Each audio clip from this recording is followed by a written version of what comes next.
ప్రపంచమే మెచ్చిన ఆర్థికవేత్త మాజీ ప్రధాని మన్మోహన్ సింగ్ ఇక లేరు. వయో సంబంధిత సమస్యలతో గురువారం రాత్రి ఢిల్లీలోని ఎయిమ్స్లో తుది శ్వాస విడిచారు. ఆయన మృతికి ప్రముఖులు, సెలబ్రిటీలు నివాళులర్పిస్తున్నారు. మౌనమునిగా కనిపించే గొప్ప రాజనీతిజ్ఞుడు, తానేంటనేది చేతల ద్వారానే చూపించే గొప్ప దార్శనికుడు ఆయన. రెచ్చగొట్టే వ్యాఖ్యలను, విమర్శలను చాలా కూల్గా హ్యాండిల్ చేస్తారు. తన విలువేంటో చాటి చెప్పేవారు ఆయన. అంతేకాదు, తాను కూల్గా కనిపించినా టైం వస్తే ఎలా తూకుడుగా వ్యవహరిస్తారో, తీసుకున్న ఆర్థిక సంస్కరణలే దేశానికి తెలిసొచ్చేలా చేసే ఆయన ఎలాంటి వ్యక్తి. అంతటి మహనీయుడు ఈరోజు మన కళ్ళ ముందు లేకపోయినా ఆయన వదిలిన కొన్ని మధురమైన మాటలు, గడ్డు పరిస్థితుల్లో వ్యవహరించాల్సిన తీరు అందరికీ స్ఫూర్తిదాయకం. మన్మోహన్ వ్యవహార శైలికి తగ్గట్టుగానే ఆయన ఆహార్యం కూడా ఉంటుంది. ఆయన డ్రెస్సింగ్ స్టైల్ మంత్రముగ్ధుల్ని చేసేలా ఉంటుంది. బహుశా ఈ స్టైల్తోనే ప్రత్యర్థులను మారు మాట్లాడనీయకుండా తన మాటే శాసనమయ్యేలా చేసేవారని చెబుతూ ఉంటారు ఆయన సన్నిహితులు. 2 సార్లు ప్రధానిగా బాధ్యతలు చేపట్టిన తొలి సిక్కుగా ఘనత దక్కించుకున్నారు మృదు స్వభావి మన్మోహన్ సింగ్. ఆయన ఎక్కువగా తెల్లటి కుర్తా, నెహ్రూ మాదిరి జాకెట్, నీలిరంగు తలబాగతో కనిపించేవారు. ఈ వేషధారణ తాను కార్యాచరణకు, ప్రగతికి పెద్దపీట వేసే వ్యక్తి అని చెప్పకనే చెబుతుంది.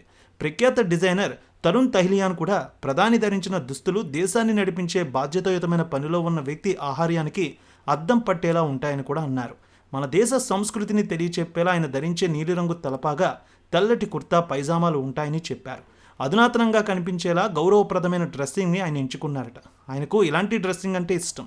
అందుకే ఎలాంటి పరిస్థితుల్లోనైనా ఈ డ్రెస్ని మార్చలేదు మన్మోహన్ సింగ్. ఇక ఆయన ధరించే నీలిరంగు తలబాగా దేశంలో మన్మోహన్ ట్రేడ్ మార్క్ అని అంటారు అందరూ కూడా. ప్రతిష్టాత్మక కేంబ్రిడ్జ్ యూనివర్సిటీలో చదివిన నేపథ్యం తనలో అంతర్భాగమని తెలియచెప్పేలా ఆయన ఇలా ఎక్కువ నీలి ఆకాశం రంగులో ఉన్న తలబాగాను ధరించేవారని సన్నిహితులు కూడా చెప్తారు. ఒక రకంగా చెప్పాలంటే ఈ విధమైన రంగుల కలయికతో కూడిన దుస్తులు ప్రతికూల పరిస్థితులను ఎదుర్కొనే శక్తికి సంకేతం. పైగా సానుకూలంగా వ్యవహారం చక్కబెట్టుకునేలా చేస్తాయి.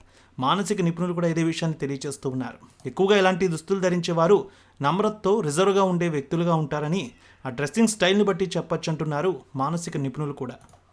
అమ్మ తల్లి ఆశీస్సులతో ఫోన్ ద్వారా జ్యోతిష్యం చెప్పబడును.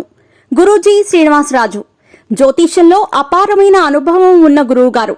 మీకు ఏ సమస్య ఉన్నా పరిష్కారం చూపుతారు. ప్రేమ, పెళ్లి, విదేశీయానం, ఆరోగ్య సమస్యలు, ఆర్థిక ఇబ్బందులు, వాస్తు, దాంపత్య సమస్యలు, కుటుంబ కలహాలు, వ్యాపార సమస్యలు, ఇలా అన్నింటికీ పరిష్కారం చూపబడును. మీరు ఫోన్ ద్వారా లేదా వాట్సాప్ ద్వారా గురూజీని కాంటాక్ట్ అవ్వచ్చు. మీ డేట్ ఆఫ్ బర్త్, మీ ఫోటో బట్టి జ్యోతిష్యం చెప్పబడును. మీరు ఎక్కడెక్కడో జ్యోతిష్యం చేపించుకొని నిరాశలో ఉన్నారా? ఒకసారి ఈ గురువు గారిని సంప్రదించండి. మీ సమస్యకు పరిష్కారం పొందండి. Cell number 7098888511